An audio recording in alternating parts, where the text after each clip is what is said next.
How to change Google Assistant default language.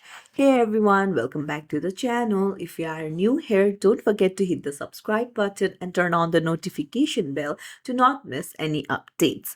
So today I'm going to show you how to change your Google Assistant's default language. For that, head over to settings, scroll down, go to Google under accounts and backup, and then go to all services, scroll down, and you'll find Search Assistant and Voice. Tap on it and then tap on Google Assistant.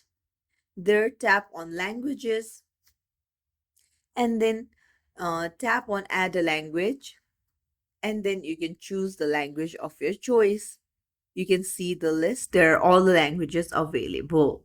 If you found this tutorial helpful, don't forget to like and subscribe to our channel for more tips and tricks.